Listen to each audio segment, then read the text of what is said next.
from Washington, D.C., this is Balance of Power with Joe Mathieu. Day 16 of the shutdown, and there may be a glimmer of hope. Welcome to the Thursday edition as Senate Majority Leader John Thune promises Democrats a vote on Obamacare subsidies. We're going to get the latest from Jack Fitzpatrick at Bloomberg Government. He's live on the Hill today. President Trump is on the line right now with Vladimir Putin. As Ukraine calls for Tomahawk missiles, we're going to talk about defense spending and investments across the continent when we sit down with Nadia Calvino, the president of the European Investment Bank, with us in studio on this IMF week in Washington. And we'll have a lot more with Republican strategist Marc Short. He's got his eye on the shutdown, as does our political panel. It's all after a look at Wall Street. Charlie Pellet brings us up to date from World Headquarters in New York, the Thursday trade. Charlie, what do you have? Right now, looking at a lot of red on the screen there, Joe Mathieu, with the Dow, the S&P, NASDAQ, they're all declining. NASDAQ 100 index back in the green. Yes, we're off session lows. S&P right now down 14, though, at 66.57. That is a drop of 0.2%. Wall Street's AI-fueled rally sputtering as a pair of regional banks tumbled. Right now, the Dow is down 92, drop there of 0.2%. NASDAQ lower by 12, a decline there of 0.1%. Those regional banks are Zions Bancorp and also Western Alliance Bancorp. The 10-year yield 3.99% on your 10-year. The 2-year, 3.44%. Gold is at $42.81 the ounce, surging another $73, up 1.8%. Silver, $53.84 the ounce, up 1.5%. And Bitcoin right now, 109,000. That is a drop of 1.9%. So the Dow, the S&P, NASDAQ, all in the red. Among some of the other banks reporting earnings, Bank of New York Mellon's third quarter profit trounced analyst predictions. Shares of the bank right now, they are trading lower by 0.6%. Schwab also out with earnings, up 0.7%.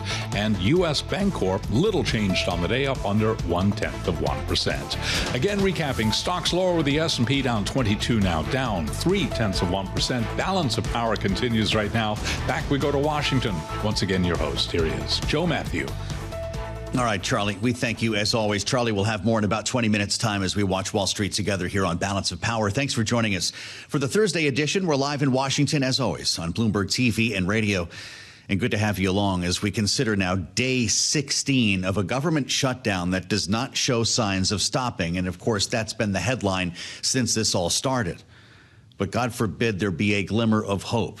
It does seem like we could have fast forwarded to this moment as the Senate Majority Leader goes on of all networks, MSNBC, to make a guarantee that Democrats will get a vote on Obamacare subsidies. We had spoken repeatedly with Democratic lawmakers to see if that promise of an up or down vote would be enough to get them to sign on to a continuing resolution that would reopen the government. Some said yes, maybe, depends what form. What are we hearing? And of course, John Thune says, well, that has been the offer, at least quietly all along. He said it out loud this morning on MSNBC. Listen. I've told him, I said, we are willing to have a conversation. I've said, if you need a vote, we can guarantee you get a vote by a date certain. At some point, Democrats have to take yes for an answer. But I agree totally. We are all about getting health insurance down, making it affordable to more people. So I hear you saying about the program that needs reforms. It sounds like you're guaranteeing that there will be a negotiation on this. Well, what I'm saying is there's a path forward, I believe. But yes or no? But it has to include reform. And, can I guarantee an outcome? No. Cannot guarantee an outcome, but can apparently guarantee a vote. Does this start to grease the skids, turn the gears? Maybe not, but we do check in with Jack Fitzpatrick. He's talking to lawmakers firsthand and brings us the latest now from Capitol Hill. Bloomberg Government Congress reporter. Jack, I know you've probably heard this before, but for some folks it's new and it might be reassuring to Democrats. Does John Thune's posture help the standoff? Well, that's the right question. It's a matter of John Thune's posture and the specific wording he's using. We had not heard from the majority leader out loud on TV saying, yes, he can guarantee a vote in the future. That is not enough for a lot of Democrats. That doesn't meet the standards set by Hakeem Jeffries even. Generally, it doesn't sound like that's enough to move us towards an end to the shutdown, but it does represent a bit of a change, at least in rhetoric, at least in what Republicans feel they need to make sure they're saying clearly.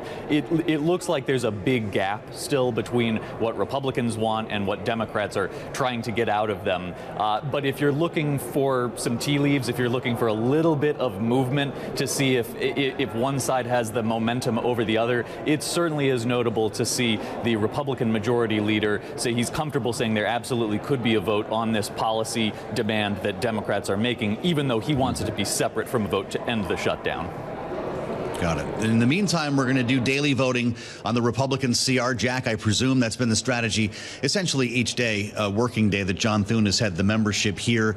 And I ask you that knowing that the president has covered a number of paychecks for active duty military, for federal law enforcement, and they've also helped to reinforce funding for the WIC program, causing a lot of people to say, hey, then there's clearly no inflection point that's going to get everyone to the table, and we could have a record setter here. But the president has only covered one pay cycle for military paychecks. Do you know, for starters, that money will be delivered? And is there a plan for what happens in 2 weeks? The wording from the White House in the immediate term is so clear that regardless of whatever legal questions about it, it does seem that this paycheck is being covered. But you're very right to ask about the next paycheck, because both sides have been digging in preparation for a long shutdown. And 2 weeks from now, it may not be over. And the announcements from the White House and what we've seen from the Trump administration broadly on making sure troops are being paid does not necessarily cover that. So there may be a whole new round of logistical and legal questions about how they can move money around. I'm not sure there's going to be somebody filing a lawsuit saying don't pay the troops. I'm not sure this is going to go to the courts. So there is layer upon layer of abstraction here that makes it difficult to predict. But you're right that this shutdown could go for another 2 weeks, and that raises the question of troop pay all over again. Yeah. Now, do you say 2 weeks because of open enrollment on the 1st of November? Is that the next sort of stop on the calendar that might force a conversation?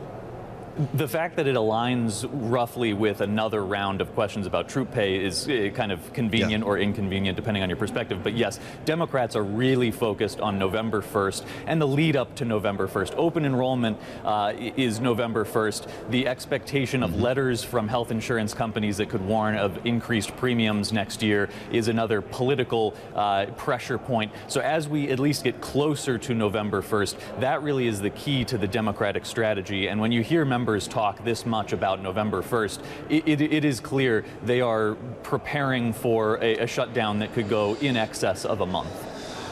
Yeah, it sure sounds like it. Batten down the hatches was the word from Russ Vought.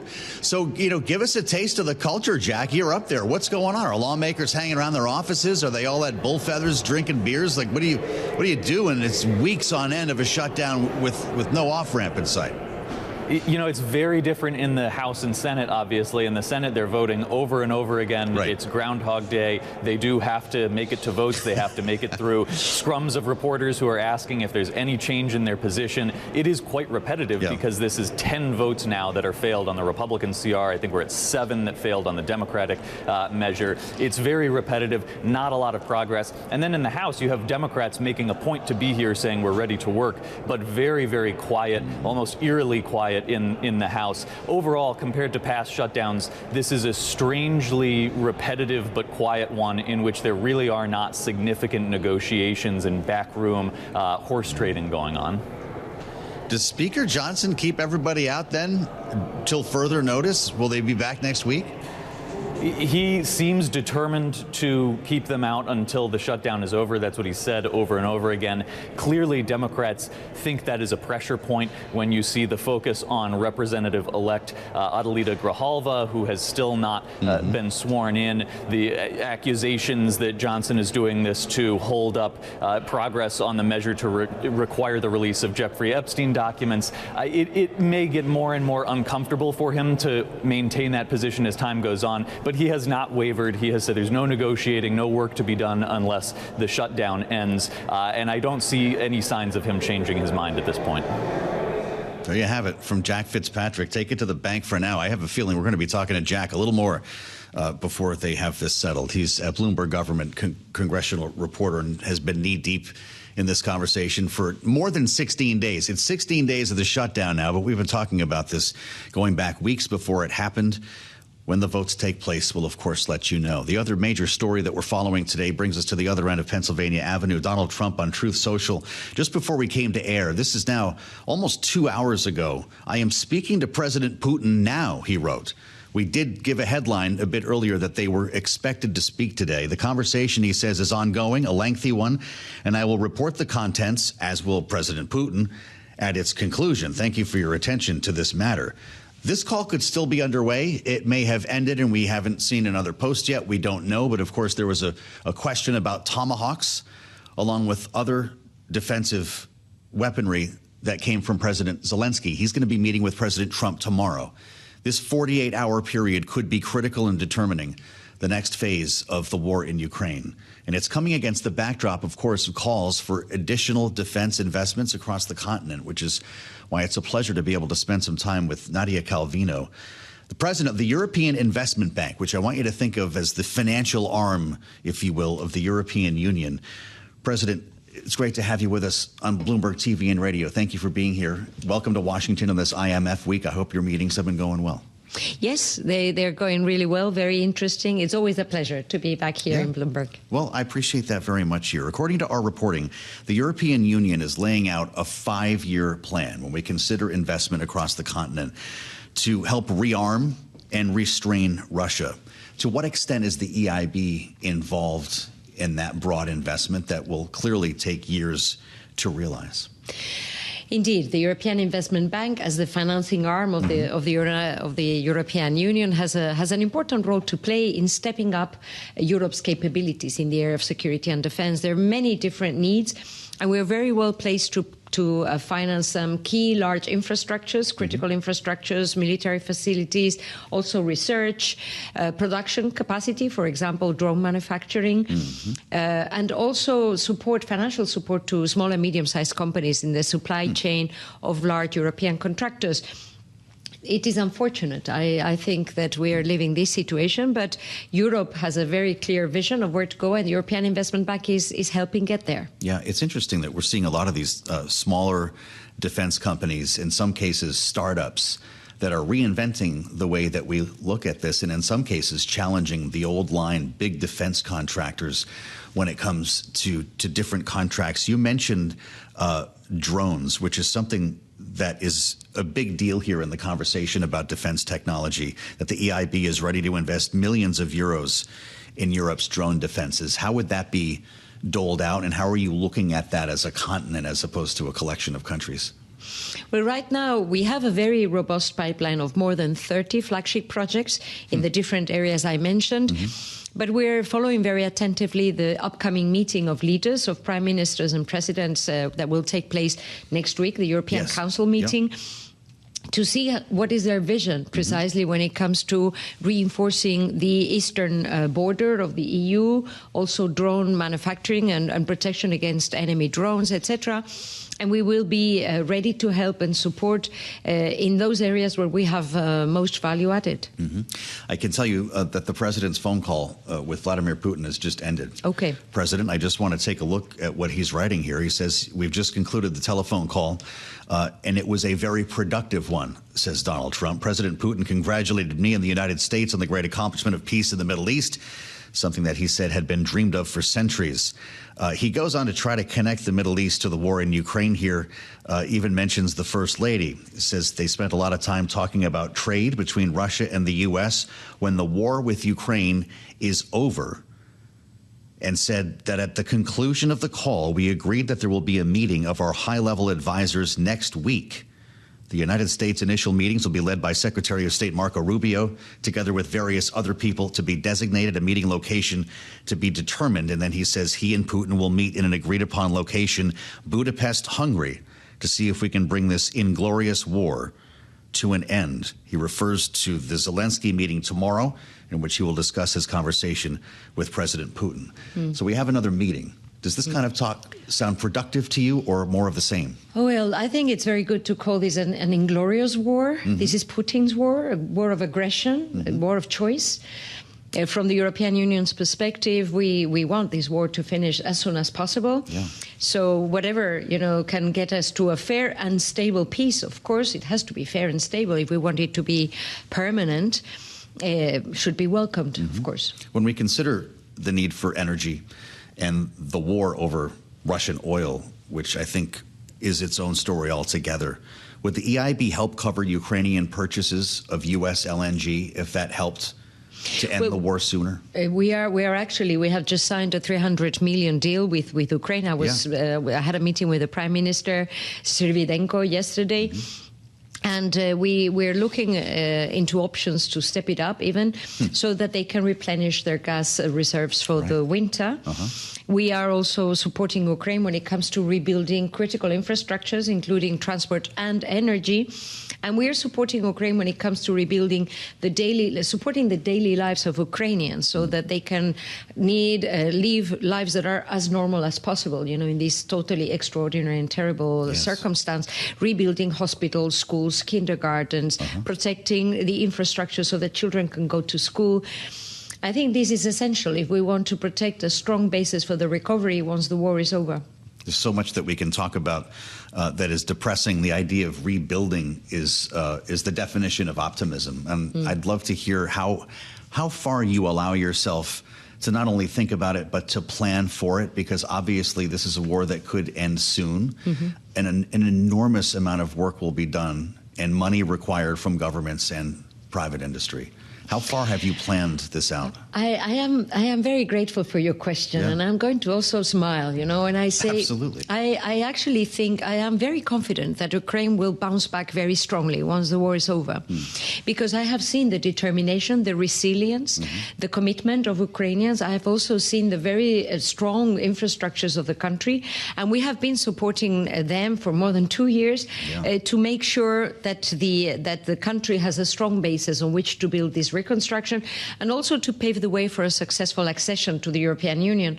So I am confident, we just need Putin to stop the war, and then we can move on to a new phase which can be more constructive. Is rebuilding Ukraine years or decades? I tend to think it's years. Actually, because we are talking about a country that continues to live a quite normal life, in these circumstances. The government has managed to keep a financial management which responds to a normal budget, to a normal administration, despite, of course, the immense needs that are related to the war. And so I think that the sooner we can move to the next phase, the better. That is obviously a best case scenario, I guess, at this point. When it comes to European commitments like the one that we mentioned for buying U.S. LNG, do you want to see a matching commitment from the United States? Or do you think the administration has done what it can, at least financially speaking? Well, right now, I think we all have to focus in supporting Ukraine. And obviously, military support is of the essence. European countries are clearly stepping up their support, not only to protect ourselves, to protect the European Union, but also to support Ukraine. Countries are taking quite novel, quite innovative measures to provide this support. And I think this is the essential thing so that we can see an end to the war. And then we will have to see how everybody contributes to supporting the recovery of the country. Fascinating to spend some time with you, President Calvino. Thank you so much for being with us today in Washington here on Bloomberg. I hope the rest of your IMF week is productive. Thank you. Stay in touch with us and come see us again, because this is a story that's very important to us and one that's not likely going away anytime soon. President Trump's call with Vladimir Putin has just ended. We'll have much more on this ahead, remembering that at this time tomorrow, we'll be talking about his meeting in the Oval Office with President Zelenskiy. I'm Joe Mathieu in Washington. We'll assemble our political panel next, right here on Balance of Power on Bloomberg. Breaking news in Washington. The phone call has ended with Vladimir Putin, that is. Trump and Putin back on the line today, just 24 hours before President Trump hosts Volodymyr Zelenskiy in the Oval Office. Yes, Zelenskiy's here tomorrow, having made the ask for Tomahawk missiles. Don't know if the president talked about the Tomahawks as he said he would. But we did get a readout on the call from the president on Truth Social, and it's a doozy of a post. I won't go through the whole thing again. What a moment to be here, by the way, with the president of the European Investment Bank, just as that note hit. Thanks as well to Nadia Calvino for her clutch analysis. At the conclusion of the call, President Trump says, and I don't have a runtime on you, but it looks like it could have gone about 2 hours based on the posts that came before and immediately after. We agree there will be a meeting of our high-level advisors next week, all right? We've got 2 meetings here.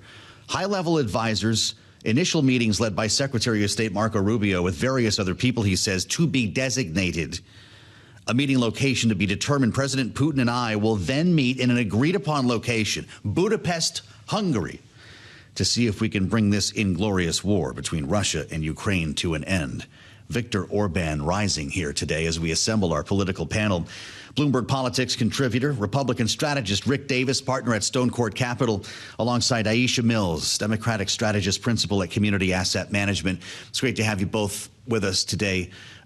Rick, Viktor Orban, who, of course, appeared at CPAC here in Washington, D.C. a couple of years ago, a friend of the president, has somehow corralled this meeting for his backyard, or maybe Donald Trump asked for him to do this. What will another meeting bring to ending this war? Yeah, I actually wouldn't be surprised that Vladimir Putin didn't ask for it to be in Budapest. I think that's sort of Moscow, in the NATO. So we know Viktor Orban's been opposed to much of the support NATO has given to Ukraine. So it's certainly not a very good indication just from the symbolism of it all to Ukraine to think that somehow they're going to go to a neutral location. Hungary is anything but a neutral location to the Ukrainians. And of course, we saw that the last meeting that Donald Trump created expectations for a deal with Vladimir Putin in Alaska was a massive bust. No matter what the spin was, it turned out to be, maybe one of the worst summits in presidential history. Putin walked away with a lot of fanfare, and a president sort of kowtowed to him and offered nothing in return. So I would expect the White House and the negotiators like Secretary of State would really expect something in return before this meeting takes place. A much more traditional summit where the outcome is preordained and that the optics are the only thing left. Okay, well, I don't know your thoughts on this, Aisha, but if you're President Zelenskiy, did you just get a chill down your spine? I am an American, and I just got a chill down my spine. The fact that the president is literally freelancing with foreign policy right now should give us all pause. And we should have grave concerns about what he's doing on the phone with Vladimir Putin for 2 hours. This, to me, does not sound like diplomacy. It really sounds like he's being coached on how to be a dictator. And the fact that, he kind of is doing this and we're all talking about it like it's normal, to me, is really what is most dangerous, especially we're in the middle of there's a live war that's happening right now. Every time we see Trump cozy up with Putin, it is just a reminder that he is more aligned with autocrats than he is with actual Americans. And so I am completely just miffed by the fact that this is happening, that he is on Truth Social posting about it, and that somehow we're all supposed to feel some comfort or resolve in the way that our diplomatic dealings are happening, because this is not okay. And more importantly, the way that, Trump continues to cozy up with and have all of these off-the-wall ad hoc contacts with dictators and autocrats really should make us fearful about the kind of leadership that we see him implementing here in this country. This is Thursday, Rick, the meeting, or the phone call, I should call it, with Vladimir Putin. What will Friday bring with President Zelensky? We all know that Donald Trump can oscillate from one side to the other pretty quickly. Yeah, certainly going into this call with Putin, everybody's expectation was Trump's finally landed in the corner of Zelenskiy and the Ukrainian people, and we're going to fight to try and get something done with Russia. Yeah, some nice optics around the idea of giving Tomahawk weapons to Ukraine that could reach Moscow. He spent very little time,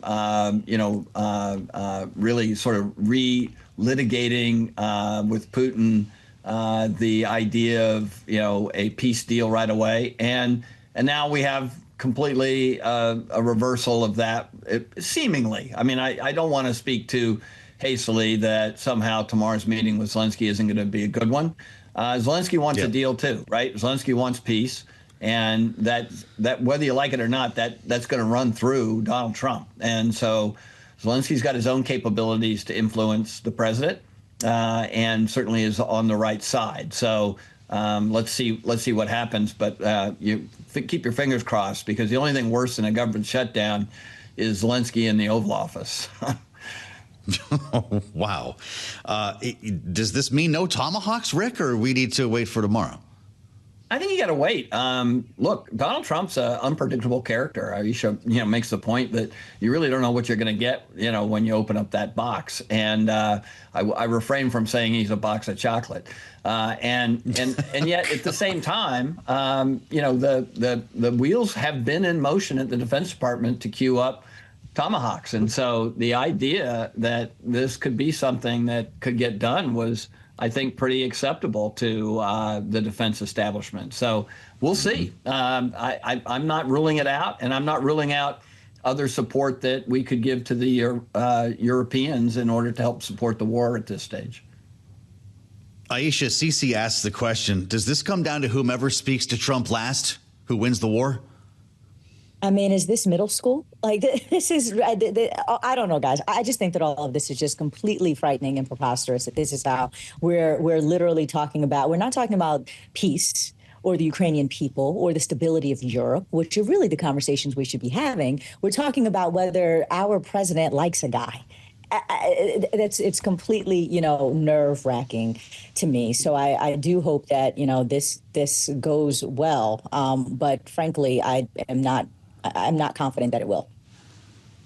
We're talking about, of course, the war in Ukraine, but there are a lot of questions about the president's foreign policy this week, with revelations yesterday now confirmed. It was first a report, Rick, in the Wall Street Journal, acknowledged by the White House, that President Trump has approved a covert CIA operation inside Venezuela.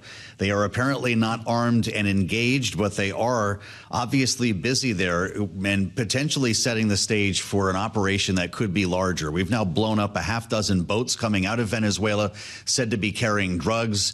The Maduro government is outraged by this whole thing. But what do we think the CIA is up to there, if not actually mapping targets for what could be an attack by the United States? Look, I mean, I think it's, wrong to speculate on what potential CIA operators are doing in a hostile country.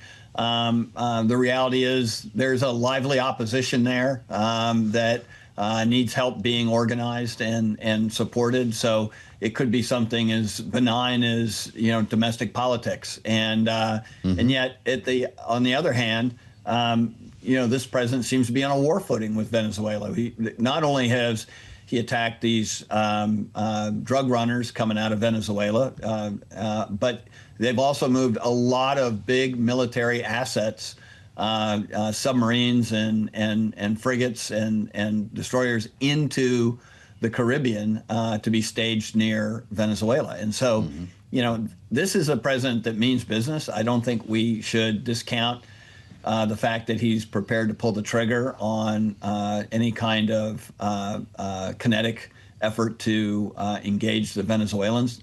I guess the question that I would raise is, what's the outcome? I mean, what has been asked of the Venezuelans and the Maduro administration in order to solve this problem? Because it is now a shooting war, and the question is, over what?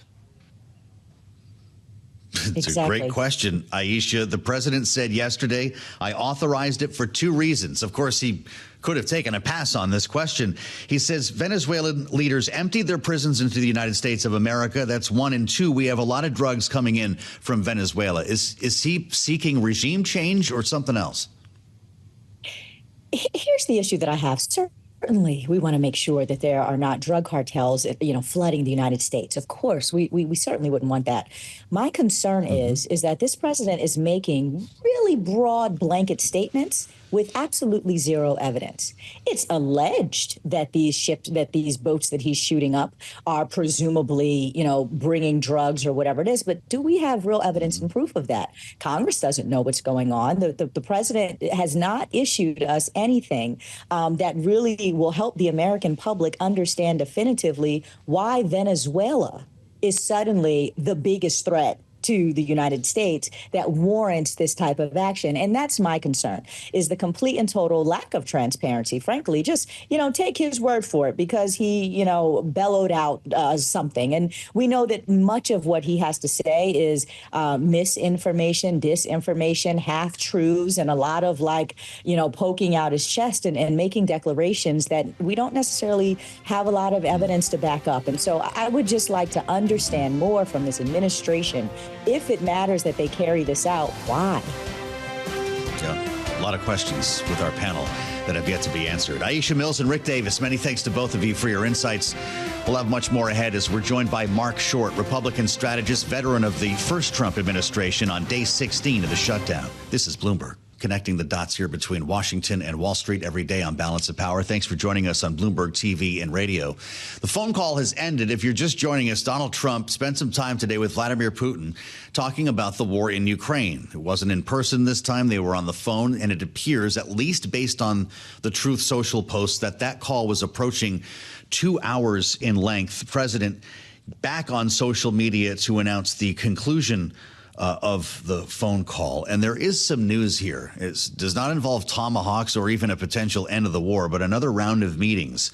High-level advisors, he says, will meet next week. Location and attendance other than the Secretary of State to be determined.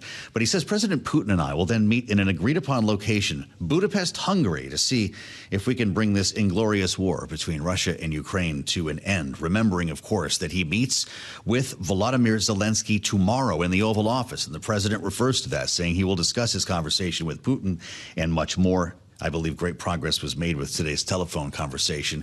Helping us quantify that progress, if it's possible, is Lauren Dezenski, Bloomberg's White House correspondent, on the case today and with us here in our Washington bureau. Lauren, it's great to see you.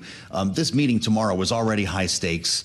If you're President Zelensky, reading this probably doesn't give you a lot of hope that tomahawks are on the way. Yeah. Considering that this is the war that Trump wants to resolve, perhaps maybe there could be an opening for Zelensky to push. Trump has really talked about how this inglorious war, as he put it today, is the last remaining one that he really wants to solve. And so maybe something will be different. Maybe conditions have changed. That was one of the big questions. Caroline Leavitt, the White House press secretary, was on Fox News right before Trump posted on Truth Social. And she basically said that, Trump and Putin talked about trade, something may be happening, essentially. And to what extent Trump can use this call with Putin as leverage with Zelensky to ultimately bring everyone to the table. Clearly, something has had to change. Something has shifted. Trump obviously doesn't also want a replay of what happened in Alaska, where he brought Putin out. There was a flyover, cameras, etc., and then not a whole lot came from it. Are we just going to get another round of 2-week extensions for this thing that never actually happened? Probably not. So whether or not tomahawks are on the menu tomorrow, TBD. But if I were Zelensky, in the very least, I'd be pushing for that, because there could be an opening there. Well, they're going to have the opportunity in the Oval, remembering that their first meeting in the Oval Office didn't go so well. There was a follow-on visit to the White House that Zelensky thought was quite productive, in fact. The whole narrative, though, that Donald Trump had sort of shifted allegiances to sort of empathize with Ukraine based on his frustration with Vladimir Putin doesn't seem to be echoed in this post. You wonder what kind of a phone call this was and what Putin had to tell him. Yes, the words being used are very productive, and that's really all we know. We also know that Trump kind of goes back and forth on things like this. Look at how he reacts to China. We have very good phone calls and then tariff threats and things following through with tariffs. It changes moment to moment based off of these discussions. And I think, for what it's worth, Putin's breakthrough with the First Lady, with returning the Ukrainian children that Russia took during the war, I think that possibly created some goodwill with Trump toward Putin that paved this phone call and then pushed forward. So I think that might be something there.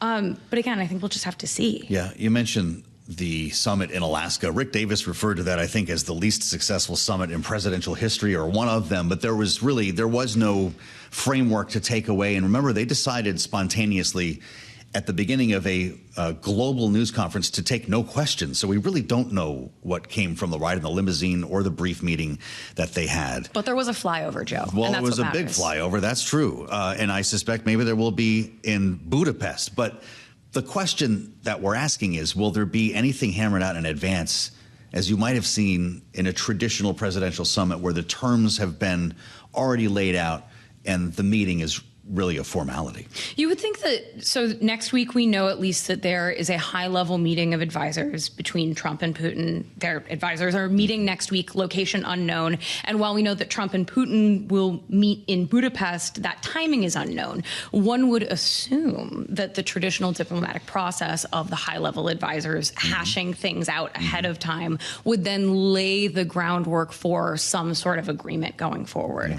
But of course, this is a three-legged stool, and Ukraine needs to be involved. Nothing about Ukraine without Ukraine, at least was the Biden administration's phrasing there. So to what extent the U.S. and Russia can hash something out without Ukraine stands to be seen. And I think also like that makes the timing of Zelenskyy's visit to the White House tomorrow quite good and quite advantageous. And Trump, for, whatever people want to say about the deals that are made and the types of deals that they are, he does have a way of kind of pushing through and creating conditions to yield results that would not have existed otherwise. I mean, look at the hostage release in Israel and Gaza and Hamas. There's to be clear, the subsequent situation that has occurred is, very much kind of up in the air, and what that deal looks like is a little tenuous. But something did happen there. And so when it comes to any sort of substantive deal between the U.S. and Russia and Ukraine, I think the next 48 hours are going to be really instructive. Yeah. It's great to have you with us here covering the White House for us at Bloomberg. Lauren Dezenski with the Truth Socials flying, and of course a meeting that we were waiting for.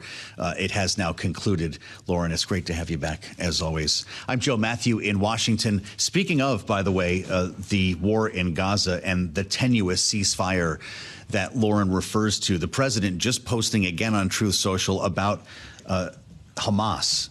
He's been busy on a number of fronts here. If Hamas continues to kill people in Gaza, he writes, which was not the deal, we will have no choice but to go in and kill them. Thank you for your attention to this matter. The president's been asked repeatedly recently if that would involve American boots on the ground. And so far, the answer has been no, but it's unclear how he might pursue these goals in the meantime. It's day 16 of the government shutdown. We've been reminding you of this, and Jack Fitzpatrick gave us a pretty good readout at the top of the hour. There is some hope about backroom conversations. That's been the case for days now, but there's also hope that John Thune is now essentially guaranteeing a vote to extend Obamacare subsidies. This is something that is not new, according to Thune, or the Speaker of the House, Mike Johnson. He spoke to reporters earlier today. Let's listen. He offered to Chuck Schumer a vote on Obamacare subsidies, and Schumer said no. that happened. Asked Leader Thune about it because they wanted a guaranteed outcome. Here's why we can't do that. Let me say this very clearly and for everyone again. Okay. The Obamacare subsidy issue is not the issue of today. It is in a subsidy that expires December 31. We were always planning to continue the debate and discussion about that issue in October and November. Ironically, Democrats are taking the time off the clock for us to do that. Okay, so John Thune got everybody's hopes up on MSNBC this morning, of all networks.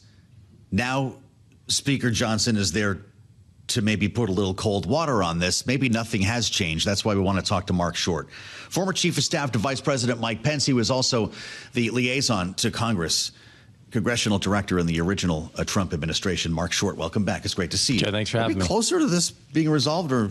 I think you're closer just because of a timeline. So no, not really. Well, but not so much because of the policies. Look, I think this has always been the out. You and I have talked about this, is that eventually I think Republicans will cave on the Obamacare subsidies. Yeah. And that was always the way that this is going to resolve itself because of the timeline of those. But I think that Speaker Johnson is right. I think this has always been on the table as far as a vote.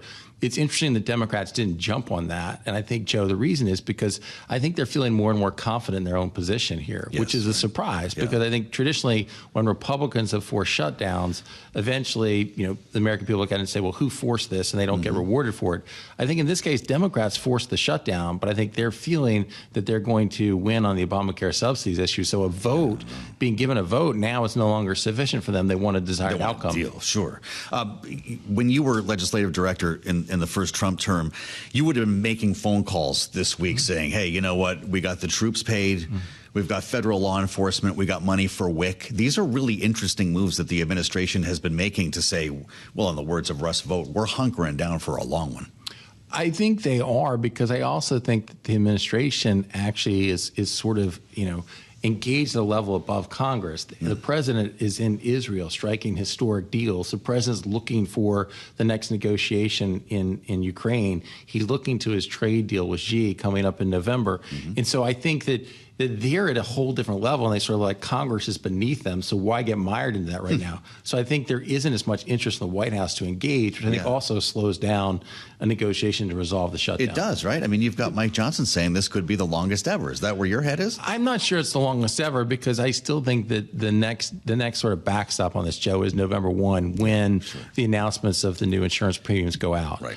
And so I think that's going to be a pressure point. Do Republican governors start crying at that point? I think probably so. I mean, I think what's to go back, when we failed in our effort to repeal Obamacare, one of the most untold stories of that is it was really Republican governors, because so many of the Obamacare subsidies, they were getting Medicaid funding. They did not want that to stop. Wow. And they were calling legislators, asking them not to vote to repeal Obamacare. So, wait, that's a really important story to recall. This could be happening again right now. Absolutely. Yeah, I think there'll be a lot of pressure from Republican governors. I think there's enough Republican members who represent districts. Look at Marjorie Taylor Greene, for instance, who's been out there saying that we need to extend the subsidies. I personally think it's terrible policy.